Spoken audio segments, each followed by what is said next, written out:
ഞാൻ ഞാനെങ്ങും പോയില്ലല്ലോ. ഞാൻ വീട്ടിൽ തന്നെ ഉണ്ട്. ഓ, വീട്ടിൽ തന്നെ ഉണ്ടോ? ഉണ്ട് സാർ.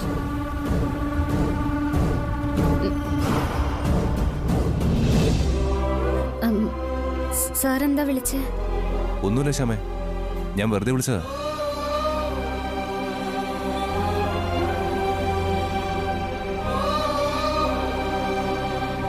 ശ്യാമ എന്താ കള്ളം പറഞ്ഞത്? അപ്പോ മുൻപും ശ്യാമ കള്ളം പറയാറുണ്ടായിരുന്നോ?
ശ്യാമ എവിടെ പോയിരുന്നു?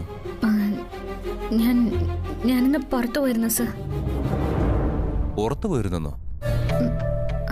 അതെ. ഞാൻ ഫോൺ ചെയ്തപ്പോ ഇവിടെ വീട്ടിലുണ്ടെന്നല്ലേ പറഞ്ഞത്? അല്ലേ? അങ്ങനെയല്ലേ പറഞ്ഞത്? അങ്ങനെ പറഞ്ഞത്. പക്ഷെ അതിനുശേഷം എനിക്കൊന്ന് പുറത്തു പോകേണ്ടി വന്നു. അതിനുശേഷം ശ്യാമ പുറത്തൊന്നും പോയിട്ടില്ല. അതിനു മുൻപേ ശ്യാമ പുറത്തു പോയിരുന്നു. ഞാൻ ഫോൺ ചെയ്യുമ്പോ ശ്യാമ ഒരു ഓട്ടോറിക്ഷയിൽ യാത്ര ചെയ്യലായിരുന്നോ? എന്താ ഞാൻ പറഞ്ഞ സത്യമല്ലേ? ഞാൻ എന്റെ ശ്യാമയോട് കള്ളമൊന്നും പറയാറില്ല. ശ്യാമയോടൊന്നല്ല, ആരോടും ഞാൻ കള്ളം പറയാറില്ല. കള്ളം പറയുന്നത് നല്ല ശീലമല്ല, നല്ല സ്വഭാവമല്ല. അച്ഛനും അമ്മയും അധ്യാപകരും എന്നെ പഠിപ്പിച്ചിരിക്കുന്നത് കള്ളം പറയരുതെന്ന്. അബദ്ധത്തിൽ പോലും കള്ളം പറയരുത്. കള്ളം പറയുന്നത് വലിയ തെറ്റ് തന്നെയാണ്. അത് പറയുന്നവർ ഒടുവിൽ വല്ലാതെ വിഷമിക്കും. അതെങ്ങനെയാണെന്ന് ശ്യാമയ്ക്കറിയാവോ? ഒരു കള്ളം പറഞ്ഞു പോയാൽ അത് നിലനിർത്താൻ വേണ്ടി 1000 കള്ളങ്ങൾ വേറെ പറയേണ്ടി വരും. എത്ര കള്ളങ്ങൾ പറഞ്ഞാലും ഒരു കള്ളവും സത്യമാവില്ല. അത് കള്ളമായി തന്നെ നിലനിൽക്കും ജീവിത അവസാനം വരെ. ഞാൻ ശ്യാമയെ സംശയിക്കാറില്ല. അതിന് എന്നെ കൊണ്ടാവില്ല. ഞാൻ ശ്യാമയെ വിശ്വസിക്കുമ്പോ ശ്യാമ എന്നോട് വിശ്വാസവഞ്ചന കാണിക്കരുത്.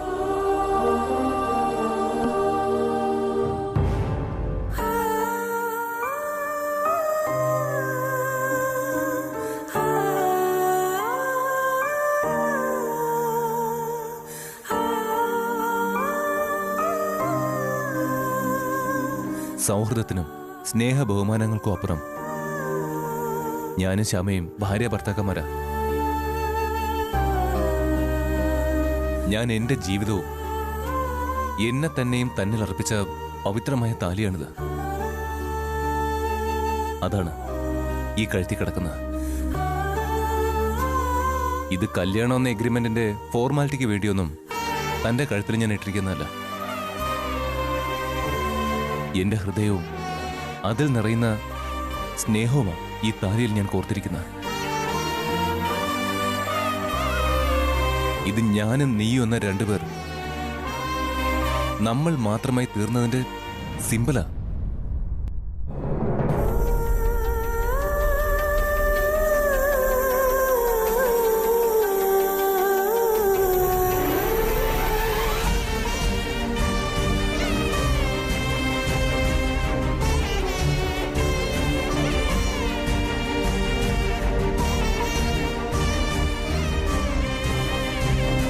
വിഷമിപ്പിക്കാൻ വേണ്ടി പറയുന്നതല്ല, പല അപ്രിയ സത്യങ്ങളും തുറന്നു പറഞ്ഞേ പറ്റൂ.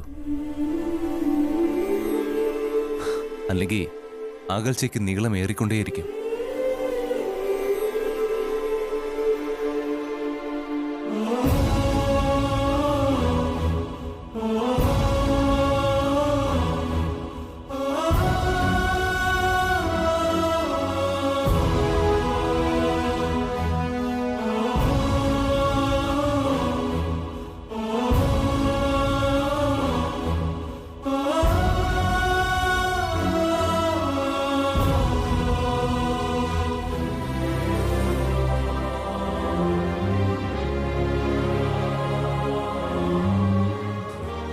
ശ്യാമ കള്ളം പറയാൻ ശീലിച്ചത് ഒരു ഞെട്ടലോടെയാ ഞാൻ തിരിച്ചറിയുന്നത്. ഇത് എന്നെ വല്ലാതെ പേടിപ്പെടുത്തുന്നു. ഭാര്യ ഭർത്താക്കന്മാർ പരസ്പരം വിശ്വസ്തരായിരിക്കണം. ഇല്ലെങ്കിൽ ഇരുവരും കരയേണ്ടി വരും. ഞാൻ ശ്യാമയെ ഒരിക്കലും കരയിപ്പിക്കില്ല. പക്ഷേ ശ്യാമയായിട്ട് എന്നെ കരയിപ്പിക്കരുത്.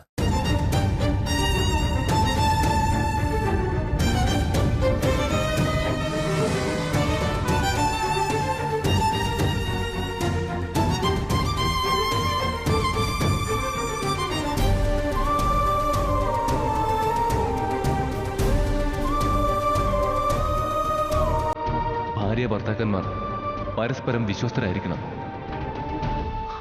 ഇല്ലെങ്കിൽ ഇരുവരും കരയേണ്ടി വരും.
മാനസിക വേദന കാണും.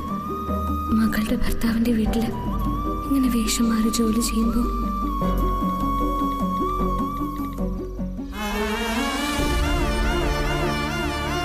എന്റെ അച്ഛൻ വളരെ സത്യസന്ധന. അങ്ങനെയുള്ള ഒരാൾക്ക് ഇങ്ങനൊരു ആൾമാറാട്ടം നടത്തിയിരിക്കാൻ പറ്റുമോ? വീട്ടിലെ ഗതികേടോർത്ത് അച്ഛൻ ചെയ്യുന്നതാ.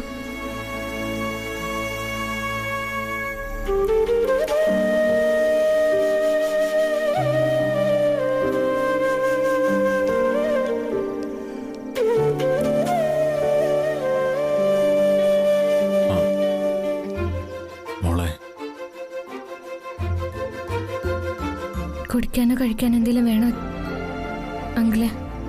ഇപ്പോ ഒന്നും വേണ്ട മോളെ. പനി മാറിയിട്ടും അങ്കിളെന്തിനാ ഈ മാസ്ക് വെച്ചിരിക്കുന്നത്?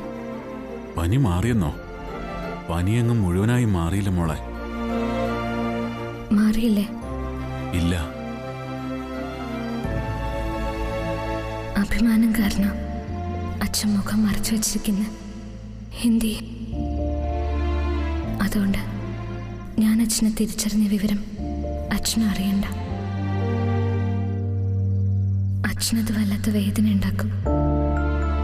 വേണ്ട, എൻ്റെ അച്ഛൻ്റെ ഈ അവസ്ഥ ഓർക്കുമ്പോൾ എനിക്കെൻ്റെ ചങ്ക് പൊട്ടുക. മോളെന്താ ആലോചിക്കുന്നേ? ഞാൻ എൻ്റെ അച്ഛനെ കുറിച്ച് ആലോചിച്ചത് അങ്കിളെ.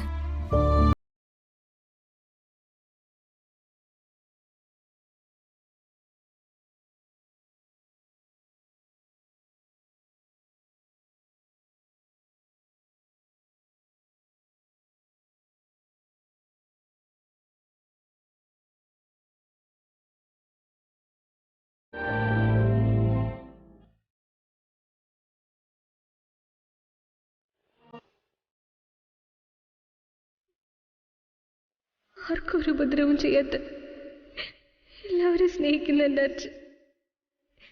അച്ഛൻ എന്നെ നോക്കുമ്പോൾ അച്ഛൻ്റെ ഉള്ള പടയ്ക്കുന്നുണ്ട്. അതെനിക്കറിയാം. എൻ്റെ ദൈവമേ, എൻ്റെ കുഞ്ഞ് അവളെന്നെ തിരിച്ചറിഞ്ഞ അവളുടെ അവസ്ഥ എന്തായിരിക്കും?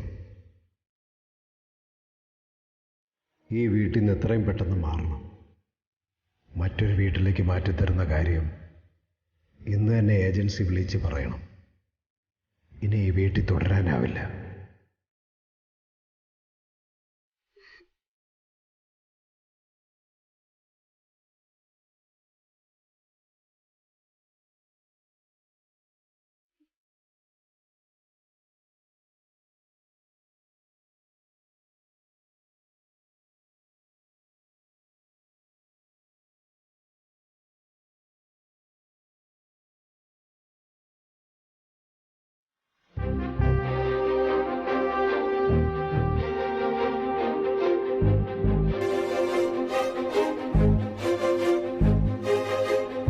മോളെന്താ എന്നെ തന്നെ ഇങ്ങനെ നോക്കുന്നേ?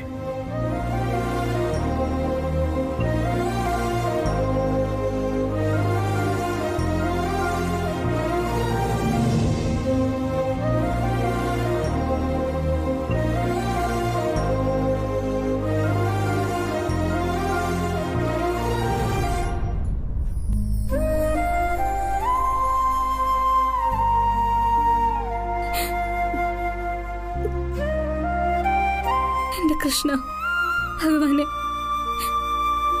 കണ്ടില്ല എൻ്റെ അച്ഛൻ്റെ അവസ്ഥ. അച്ഛൻ എത്രയേറെ വേദനിക്കുന്നുണ്ടാവും. എൻ്റെ അച്ഛനെ എനിക്ക് നന്നായി അറിയാം. അച്ഛൻ അച്ഛൻ്റെ അഭിമാനം പണയപ്പെടുത്തി ജീവിക്കില്ല. അതുകൊണ്ട് അച്ഛൻ അഖിൽ സാറിന്റെ സഹായമൊന്നും സ്വീകരിക്കില്ല. എനിക്കാണെങ്കിൽ അച്ഛനോടൊന്നും ചോദിക്കാനും പറ്റില്ലല്ലോ. ഞാൻ തിരിച്ചറിഞ്ഞ കാര്യം അച്ഛനറിഞ്ഞ അച്ഛന്റെ മനസ്സ് വേദനിക്കില്ലേ? അച്ഛനാകെ തകർന്നു പോയില്ലേ? എന്റെ അച്ഛനെ കാത്തോളണം ഭഗവാനെ.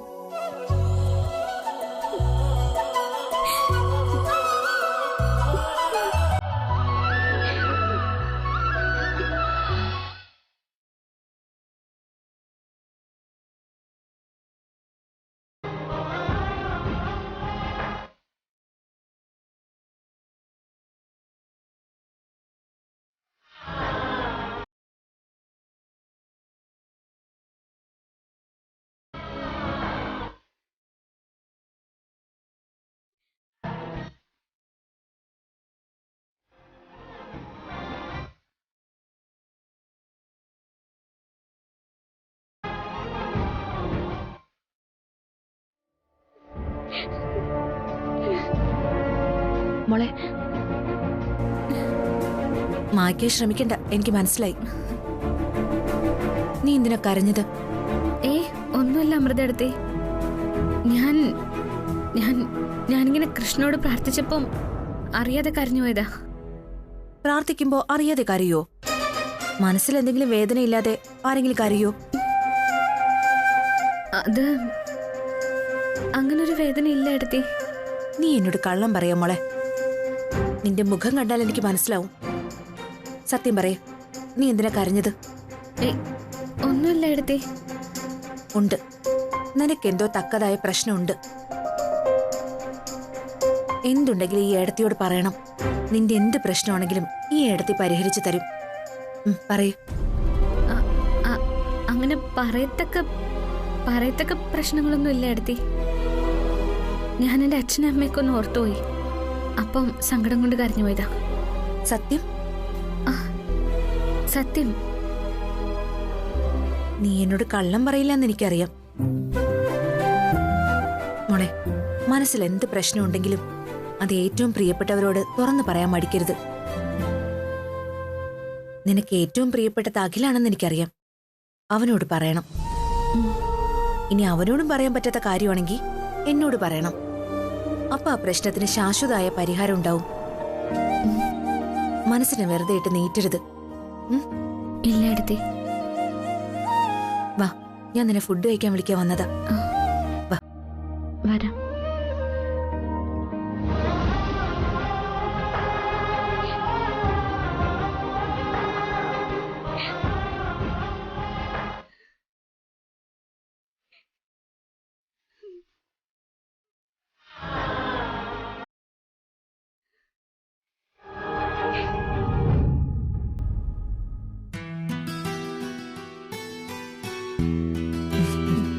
കുറച്ച് ഈ കറി കൂടിയുണ്ട്.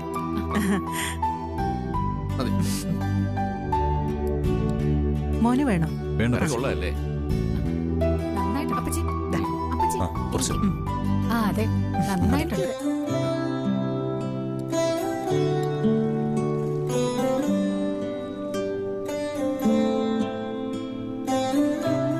അതെ അതെ, കൊള്ളാം. എന്താച്ചാ?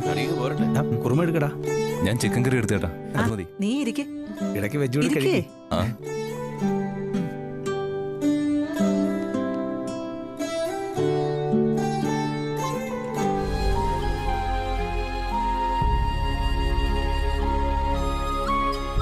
അച്ഛാ, കുറച്ച് ദിവസമായിട്ട് ഞാനൊരു കാര്യം പറയണമെന്ന് വിചാരിക്കുന്നു. അതെ, നമ്മുടെ വീട്ടിലെ ഇൻവെർട്ടറിന് മാത്രം എന്താ എത്ര തകരാറ്? എപ്പോഴും കുഴപ്പാ. നീ ഇലക്ട്രീഷ്യനെ വിളിച്ച് നോക്കിച്ചതല്ലേ? എന്നിട്ട് അയാൾ എന്ത് പറഞ്ഞു?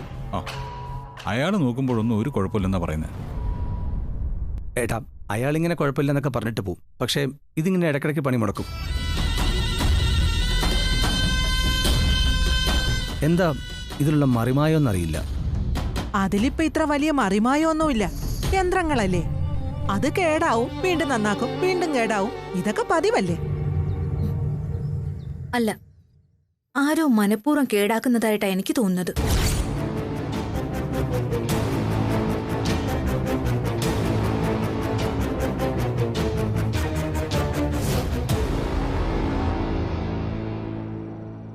ഇലക്ട്രീഷ്യൻ കുഴപ്പമില്ലെന്ന് പറയുന്ന ഇൻവെർട്ടർ ഇടയ്ക്കിടയ്ക്ക് കേടാവുന്നുണ്ടെങ്കിൽ അതിലെന്തോ കാര്യമായ തകരാറുണ്ട്.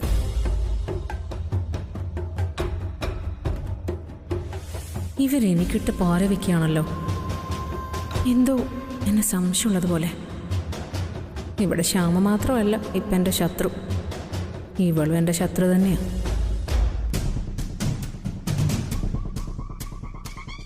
അതെ, എന്താ വെച്ചാ?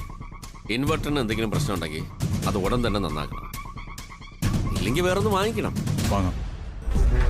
കേടാണ്, കുഴപ്പമാണെന്നൊക്കെ പറഞ്ഞോണ്ടിരിക്കാതെ ഇൻവെർട്ടർ പുതിയൊരെണ്ണം വാങ്ങിയാ പോരെ? ആ, വസുന്ധര പറഞ്ഞതാ അതിന്റെ ശരി. കറണ്ട് പെട്ടെന്ന് പോയാ അഖിയുടെ അവസ്ഥ അറിയാലോ. പല ആവർത്തി അങ്ങനെ അഖിക്ക് പ്രശ്നം ഉണ്ടായിട്ടുള്ളതാ. ഇനി അത് ആവർത്തിക്കരുത്. അമ്മ, അഖിൽ സാറിൻ്റെ ഈ പേടിക്ക് കാരണം കുട്ടിക്കാലത്തുണ്ടായ ആ ഒരു സംഭവമാണെങ്കിലും ഇന്നിത്ര കൂടാനുള്ള കാരണം ഇത് അടിച്ചമർത്തപ്പെട്ടതുകൊണ്ട് മാത്രം.